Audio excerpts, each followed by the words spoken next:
정말 반갑습니다. 제가 제30대 국방부 장관을 했고 21대 안기부장을 했습니다마는 여러분들에게 말씀드리기 전에 먼저 저는 여러분들 앞에 사죄하는 마음으로 이 자리에 섰습니다. 왜냐하면은 제가 국방부 장관하고 안기부장을 할 때 그때 종북 세력들을 완전히 소탕을 했으면은 오늘날 이렇게 여러분들이 이런 고생을 하지 않았을 거기 때문입니다. 대단히 죄송합니다. 그러나 이제 오늘 제가 이제까지 한 번도 말씀하지 않았던 것, 어떤 언론과도 인터뷰를 하지 않았던 사실을 여러분들 앞에 공개를 하겠습니다.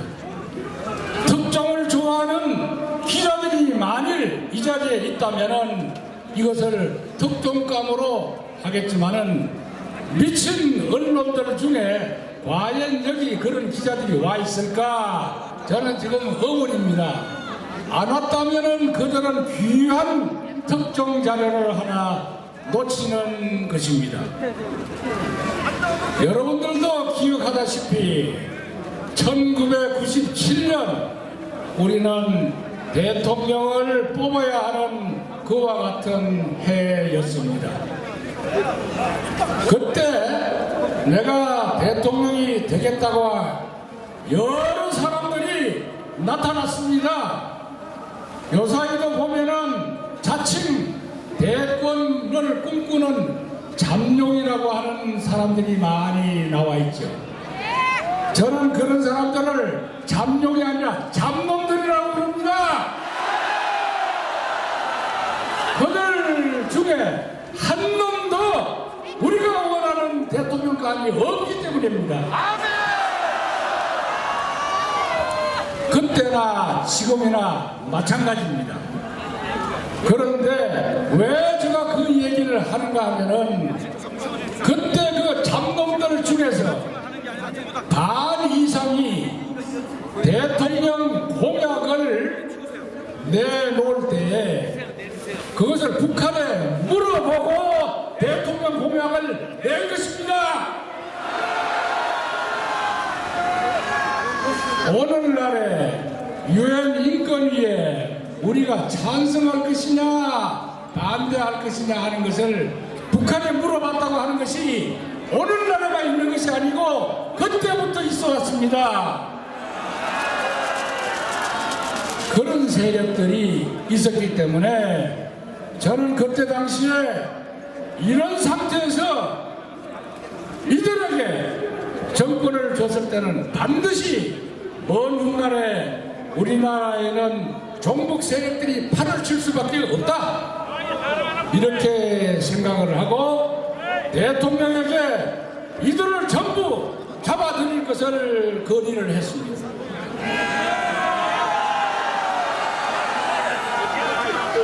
그러나 여러분, 서글프게도 만일의 경우 그와 같은 일을 제가 행했더라면은 그때 당시 아마 난리가 났을 거고 폭동이 일어났을 거고 계엄령을 선포할 수밖에 처음으로 문민 대통령께서 집권한 이후에 처음 대통령 선거를 하는 때 본부장 당신 계엄령 선포해놓고 대통령 선거 하려고 그러느냐? 절대 안 된다 해서 저는 그들을 잡아들이지 못했습니다. 이제 이 얘기를 하는 것은 이것이 오늘 이 자리에서 처음 여러분들에게 공개를 할 수밖에 없던 것은 그들이 오늘날의 이와 같은 국가적인 혼란을 자행하게 된 바탕이 되었기 때문에 그렇게 된 것입니다.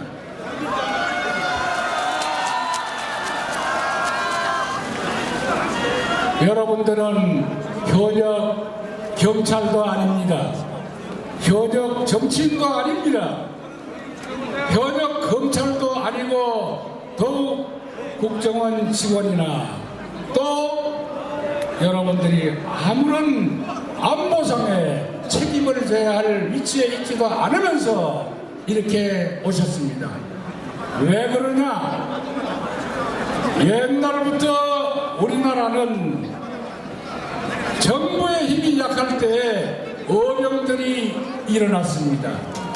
임진왜란 때도 그랬고, 만주에서 당나라가 쳐들어왔을 때도 그랬고, 나라가 위협할 때는, 정부군이 회약할 때는 우리 민초들이 어병으로 일어났던 것입니다.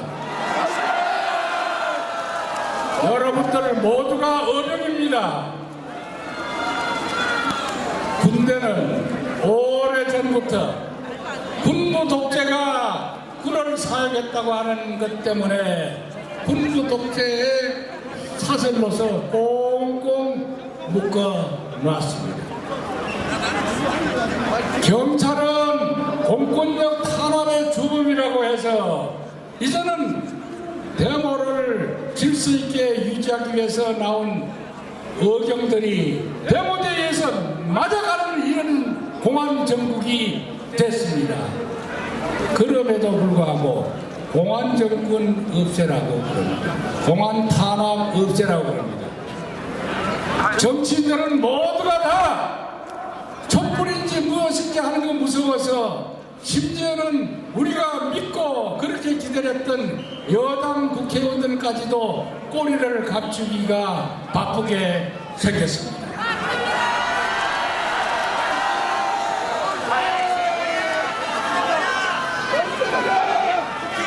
대통령은 후보 때 또 그 전에 괴한에 칼을 맞더니 이제는 촛불에 뒤어서 중환대실에 입원했다고 그럽니다. 여러분, 대통령 박근혜 대통령이 촛불에 뛴 것이 아니라 대한민국이 촛불에 뛰게 된 것입니다. 이럴 때 누가 나설 수 있겠습니까? 우리 민초들이 어병하로 일어나야 하는 것입니다.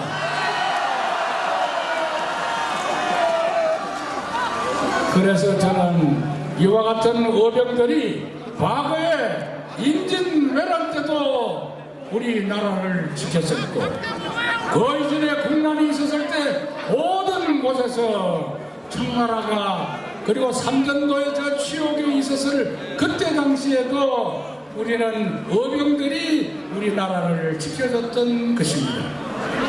오늘날 백척간주에 서 있는 우리 대한민국을 지킬 수 있는 것은 오직 우리 민주주의 국가에서 주권을 가진 우리들이 지켜야 하는 것입니다. 국회는 자기 마음대로 악법을 쏟아내고 있습니다. 자기네들을 위한 국회의원의 혜택을 받는 각종 법안을 다 만들어 놓고 있습니다. 예산은 지 호주머니 돈처럼 마음대로 쓰고 있습니다.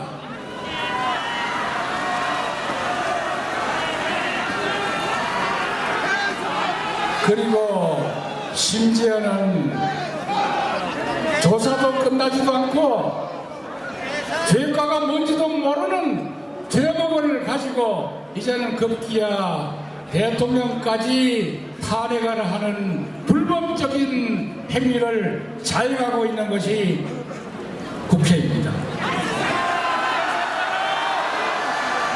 이런 국회는 둬야 합니까? 해산해야 됩니까? 국회 해산하라!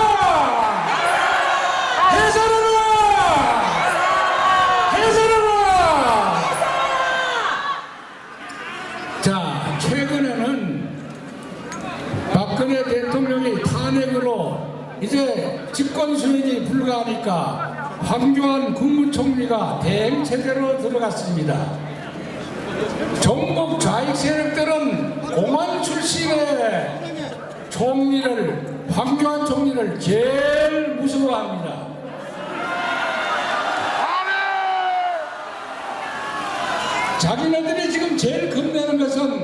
이 양반이 대응을 하는 과정에서 이 종북 세력들을 소탕할까봐 겁이 나니까 이제 이 대응이 황교안 대응이 권한을 축소하는 법안을 또 만들었습니다.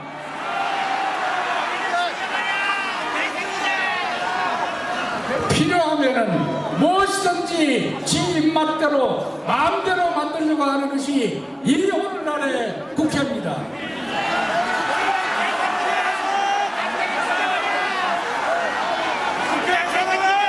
여러분, 이와 같은 국회는 입법부가 아니라 악법 제조기입니다.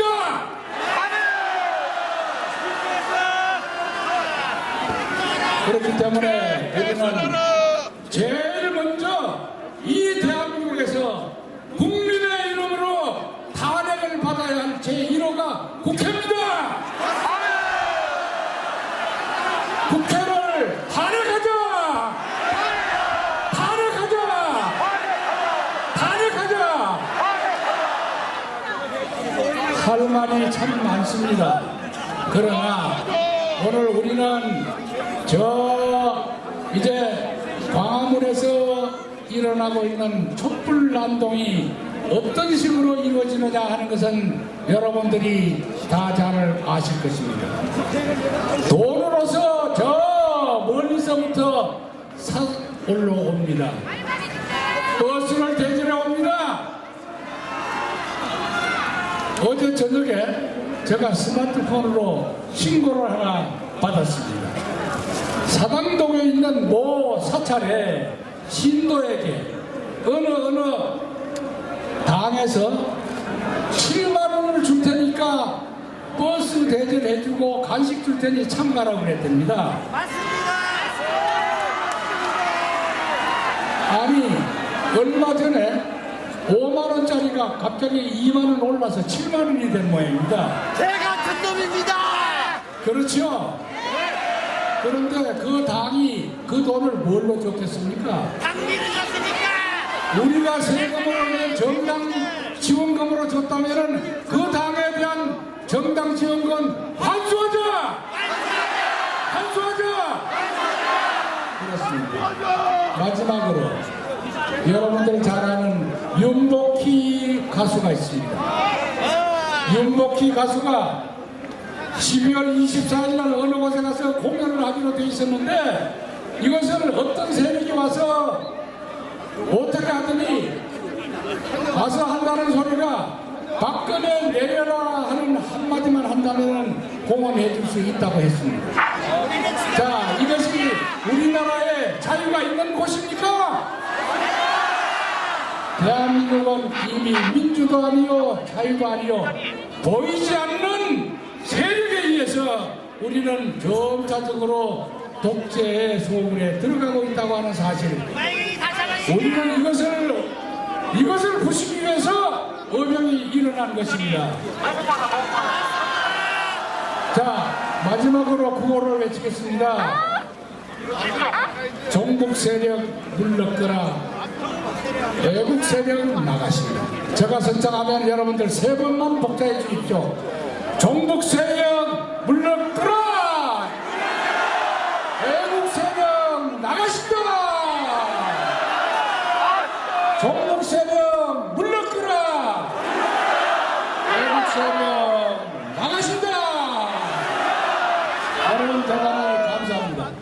네, 전 국방부 장관 안기부 장관님 우리 본령에 여러분